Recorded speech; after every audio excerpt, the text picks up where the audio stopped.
Please welcome on stage Fiona Craw as the moderator. Round of applause, please.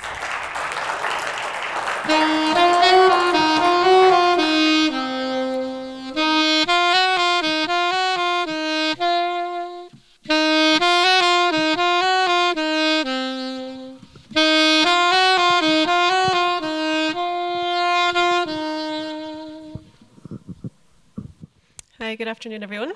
I'd like to welcome up my panelists, Bani Haddad, founder of Aleph Hospitality, Haddis, founder of United Africa Group, Amith, head of franchise for IHG Hotels and Resorts, and Hamza Farooqui, founder of Millat Investments. Welcome to my panelists.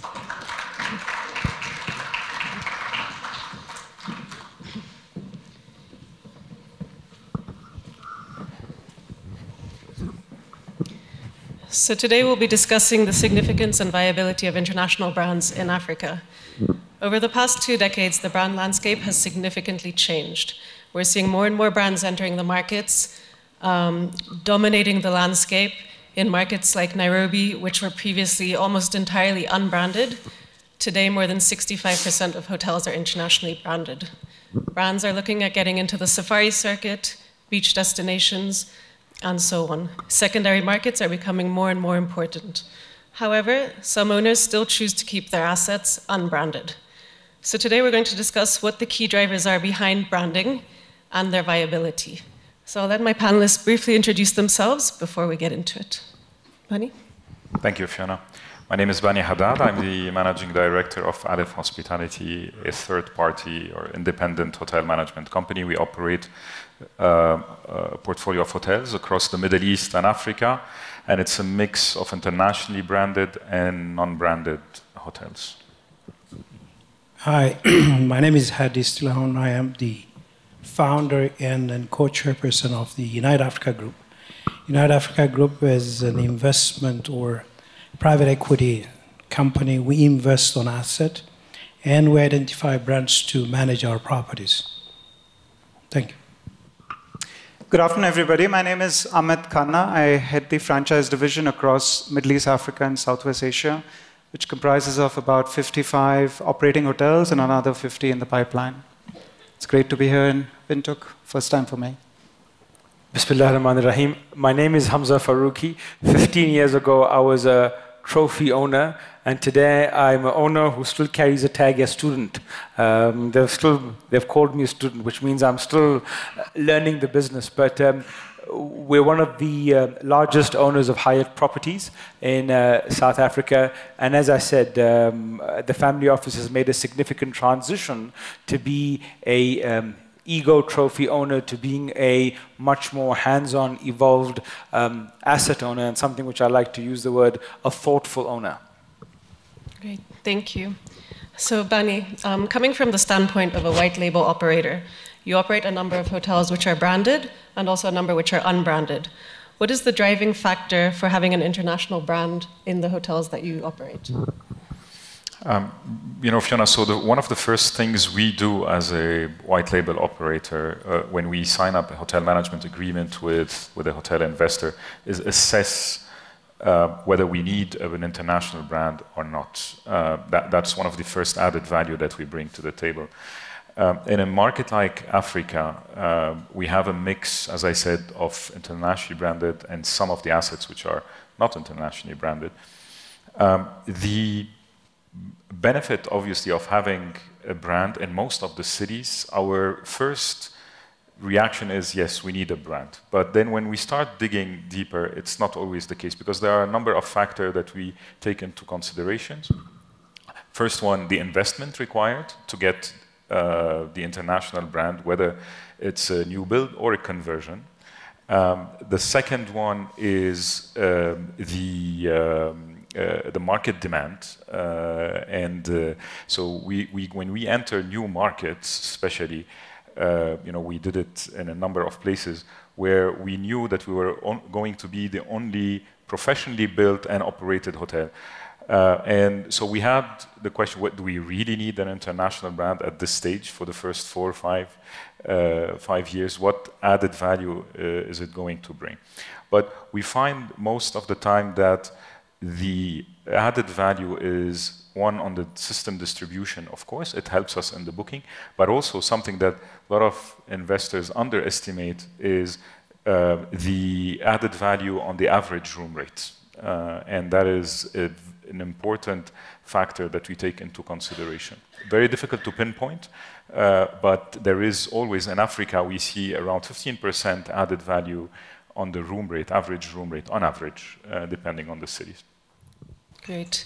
I think following on from that, Haddis, as an owner of internationally branded hotels, what is a key factor that you consider or that potential investors should consider in terms of financial viability of bringing an international brand on board? Look, I think, like I said originally, United Africa is a private equity entity. We invest and we create a vertical integration of our business. So for me, we have invested in multiple properties and multiple brands. Those brands for us are critical and they bring us value. The reason I'm looking at is that, I mean, from African perspective, I know at several occasions people ask me why they're expensive. They're not. In actual fact, it works for me. It did add value for me. Our return has doubled and quadrupled just because having the brand.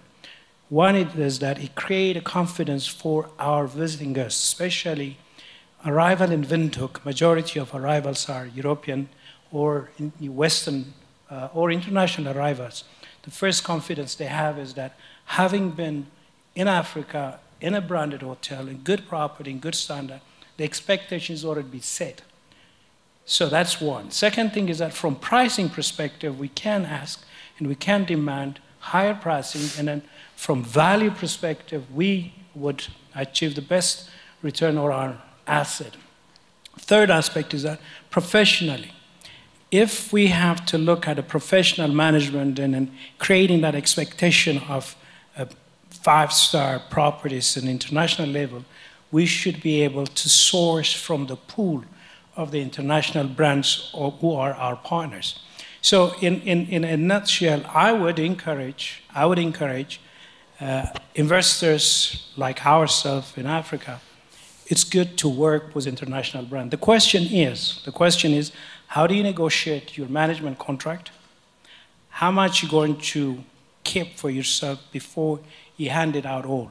So, in other words, bottom line is that you need to understand what you want. From me and from our organization, it does work, and I do encourage international brands to be partner with African investors. Lastly, the financial institutions, I'm so sorry, naively believe on branded international engagement. So the cost of borrowing comes relatively low. The negotiation, the skill of negotiation, and the return and the modeling of the funding become effectively very important. I remember I had IFC party to one of my negotiations. They do bring value, and then lenders would be convinced to have international brands. Thank you. Thank you. Amith, from IHG's perspective, which model is more viable in Africa? Would it be a management agreement or a franchise agreement? I think to the end consumer, there's no real difference. You're coming into a hotel, whether it's managed or franchised, they won't even know. But you as IHG, which is your preferred option? So it's a great question. You just spoke about, from a consumer perspective, there's no difference between managed and franchises. Also from an employee perspective, there's no difference. It's all about culture. I think at the end of the day, it's the viability, as my fellow panelists have been talking about. 80% of a business globally is franchise. It's skewed towards franchise because there are markets that are more matured. There are areas that are more skewed towards franchising because of the learnings that we have from the owner's perspective. We are open for both models, depending on where. So let's take an example for Africa. In Egypt, predominantly is managed, and South Africa is predominantly franchise. So it's the brand, reputation, scale, system contribution, What is the essence that we can add value in certain specific places? We also work very closely with third-party operators such as Aleph, Westmount, Valor, where market maturity is coming through, where the owners don't have the experience and expertise. We still want to grow our brands. So third-party works exceptionally well. And we've seen, while the brand expands and grows, there is a huge opportunity. So we've been hearing this since last 2 days on opportunities over Sub-Saharan as well as North Africa. This is literally very little compared to what is currently available globally. And there's a huge untapped opportunity that we see through. And I feel this is where, whether it's managed or franchise, we're able to deliver great branded guest experience and the value that we add on from a brand perspective. So I wouldn't say one model is viable over another. I think it's market maturity. Markets like Dubai, for example, it's predominantly franchise now as we start seeing lots and lots of new properties. And it's not specifically only in mid-market.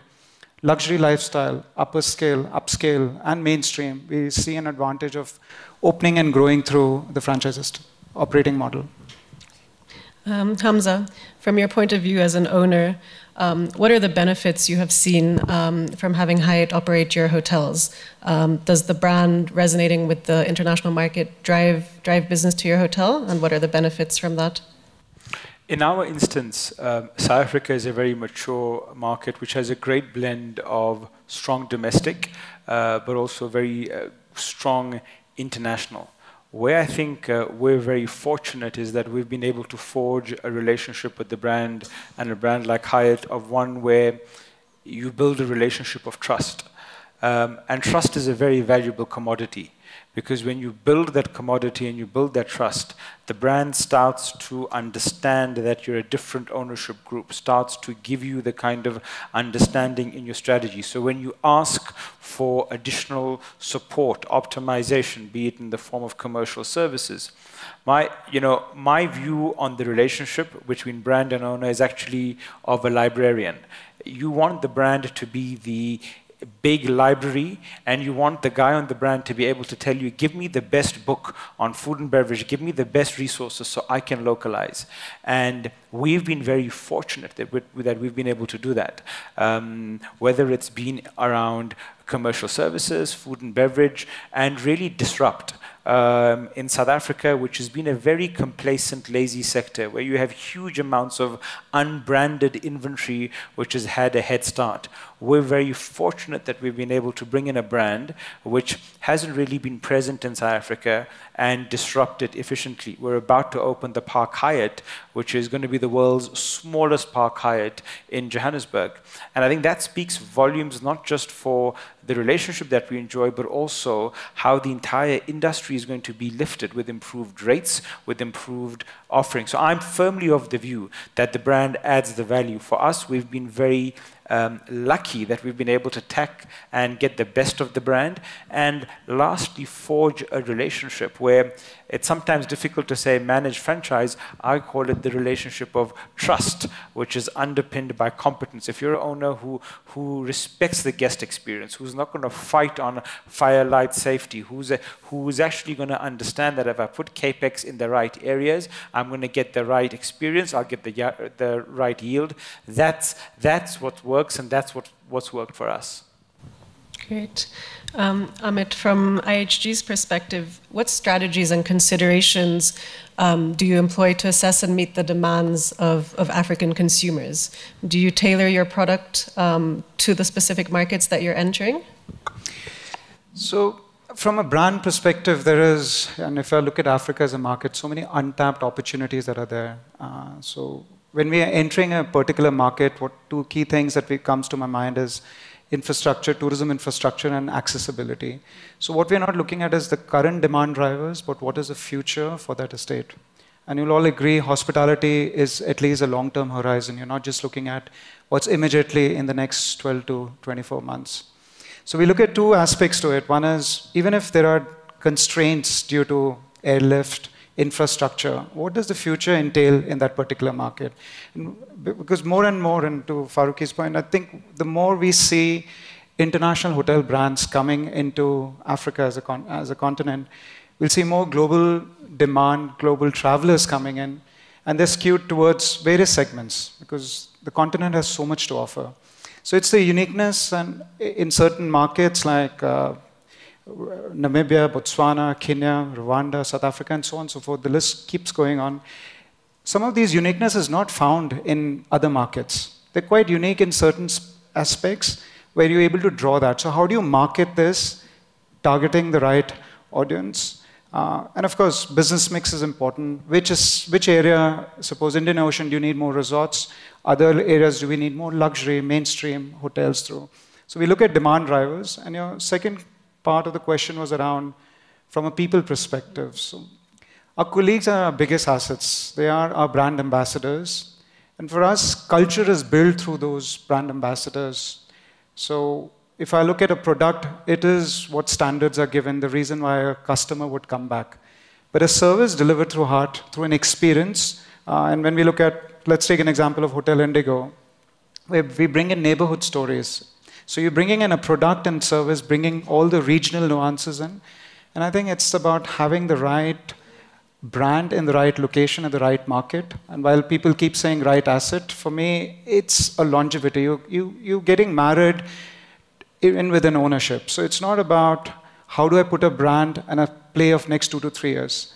Some of us might not be there 20 years from now, but as an owner, it's very important for us to ensure that we're able to deliver the brand to its right aspects through. So and investment analysis plays a massive role in deciding which market that we're entering into. Bani, you've worked with a lot of the brands in the hotels that you operate. What challenges do the international brands face when entering the markets, if any? It's mostly related to the investment, to the understanding of the investor to adapt or to adopt the international standards, whether it is related to the fire and life safety, whether it's related to the length of the process related to the due diligence that the international brands require. Some of the investors in certain local markets just don't understand this, and that the brands get sometimes frustrated and to the point of sometimes just letting go, saying, but this is, I think, our added value because we bridge these two requirements. Yeah, so partnerships with local businesses and cultural contacts and opportunities, I guess, would be a plus and a bridge that you can gap, being the middle party, I guess. You can yes, call it that. And then for when operating, and this is why if you look at the portfolio or the pipeline, sorry, of the international brands in the region. When we started Aleph Hospitality 9 years ago, it was probably 20% franchised and 80% managed, the pipeline. Now it's around 65%, if not 70% franchised, and the rest, and 30% managed. So there's a clear understanding that, one, there is, in most of the cases, a need for the brand. There's a clear understanding that the brand adds value, not only on the immediate yearly profitability, but on the asset value as well when the owner wants to exit. And the brands are saying, listen, you know what, it is, we'd rather leave the day-to-day management to someone who's really on the ground, who can manage the complexities of these markets, but while keeping our standards, respecting our standards, transmitting this brand culture as well, which is very important for us, and that's why they're flipping to a more franchised environment. Right. Haddis, how significant is the economic impact of international brands on local African economies? So maybe in terms of job creation, infrastructure, development, revenue generation, how do they uplift that in the markets that they're entering? Sure. Sorry. Sure. I think if I look at it, my own experience, I think I'm in this industry over 20 years. And the first challenge is to accept brands to be your partner and to tell you what you should do on your own money. And then he asked, wait a minute, so I think I wrote the check, why are you telling me to do this and to do that? But the reality is they have years and years of expertise, and then they have sufficient knowledge and information from assisting you to be successful. The question is that, can you be successful? How successful can you be? And how you measure it. That measures on the returns on your investment and how fast can you turn around your dollars you dropped and multiply it and get a return on it. That's the basic question, how we can achieve that. Now, from the economic effect in the local market, there's a skill transfer, knowledge and know-how, and a certain level of standards how we can transfer it a global-based hotel management, running, and maintaining. So in my opinion and in my expertise, I think it has opened our market. It has created an industry where we have been able to attract skill, and we have built a strong team members who have actually believed on a certain level of brand standard and expectation.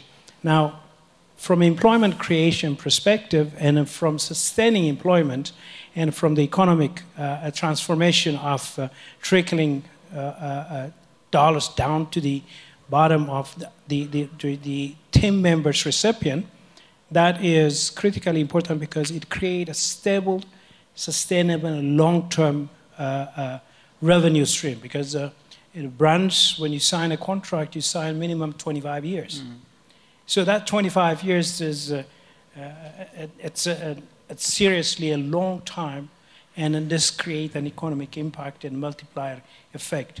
But one thing I want to confirm here is that it is not easy to convince brand to agree with you and to sign with you and to come into the market. The market is measured by all instruments and then say that this brand or this standard or this room is not sustainable, so you have to re-look at it. But what is important is not them, you should dictate what you want and how you want to go about it. Of course, we had done a management contract and converted into a franchise agreement. Majority of our properties right now are a franchise, and then we have now the skill, the ability, and to drive the product where we want it to be. I think that's basically what Can I add, other than the numbers on the employment, I'll tell you what we see is the social impact on employment, and lifting the skills is an unbelievable component with the brands, because either they have their own academies or training centers or through our training, but that has a clear, direct impact on the skills, but also the opportunities. I mean, at our scale, we have moved people from one brand to another, from Nairobi to Dubai to Doha. Today, I was surprised to see one of our ex-chefs from Nairobi is here on a task force.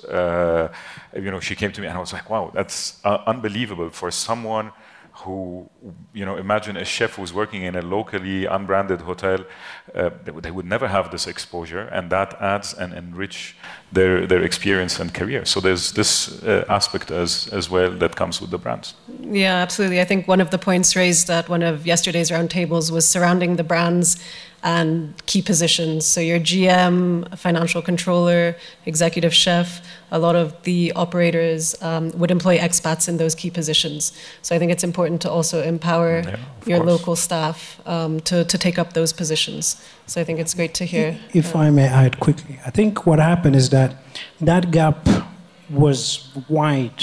So we end up opening a hotel school in partnership with a Swiss-based hotel school. So what we did was that we created a school to train. We have trained for the last 3 years, 3.5 years, close to 500 team members, and we automatically absorb them. We secure job security and skill. So it will continue, but that gap we're trying to close and narrow, and then trying to create indigenous to have the skill and continuity in the industry. Great to hear. Amith, anything to add on that point from IHG's perspective? So just to add on, I think from a brand's perspective, so if you look at in Africa, we came in 1971, 50 years ago. We opened Holiday Inn Johannesburg, Intercontinental Nairobi. With these 7 brands, 30 hotels, 33 more hotels to come through. The job opportunities that we've been able to adopt, but also moving from one location to another. So there are lots of local general managers. I'm not saying everybody is an expat. And I think this is really important for us to start seeing, whether it's the franchise model or a managed model, how do we ensure that we're able to skill, give that right understanding of what the brand essence is, also the skill set of what would they do in the career. So very important in life for everybody is to understand what is my career journey in hospitality, whether it's with one brand, with multiple brands, within ownership. I think from our IHG's perspective, we've been able to map a lot of these career journeys right in when a steward or a waiter or a receptionist come on board. Because this might be the only industry where you're a waiter or dishwasher today and become a general manager tomorrow. Not many industries you become the CEO of the company. So I think it's the essence of someone believes in, and the opportunity is global. You know, how can I learn from someone, up myself into the region? Great. I see we only have a couple of minutes left, so I wanted to ask a question to all of my panelists as we wrap up our session. Hamza, starting with you. What is the future outlook for the growth and development of international hotel brands in Africa, and what factors do you believe will drive or hinder their success? I'm of the view that it's probably the strongest market and opportunity forthcoming. Very simple reason. 10 years ago, general GDP used to be spent on products. Today, people are buying services, which means more and more people have more disposable income, which means more and more people want experiences. They want to try out different places, and Africa and the continent probably presents the best opportunity. But they want to go out into brands and experiences where they also feel comfortable and safe. So I think the global branded thesis, I think, probably has a great frontier opportunity. I'm a great believer in conversions, primarily because most of these hotels have reached end of life. Someone needs to come in, recapitalize, recreate the theater allure, and really build. So I'm of the view that there's enough supply in a lot of these markets, which it just needs to be optimized and probably has a much more of a private equity type outlook. So that I think is going to be a big driver. So as a family office, as a deployer of capital, we're of the view that Africa, South Africa, huge opportunity. You have to do it right, you have to be thoughtful, and I'm equally hopeful that a lot of the challenges that we see are going to be dealt with, and a more enabling framework is going to come through. But bullish and positive.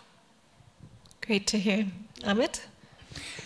I want to add in what you've just mentioned. I think for me, there is one challenge of materialization or actualization. I think if we were to look at conversion opportunities, and I'm also looking at some numbers where we were 75% pre-COVID actualization, at the moment is less than 20%. So if we focus on just openings and getting it right, I think we'll see huge opportunities and huge untapped opportunities where we see from a consumer, customer, whether it's business and overall infrastructure development, which will drive employment also in hospitality region. So looking forward for Africa to be the next destination to watch out. Haddis? I need to use this thing, it's heavy.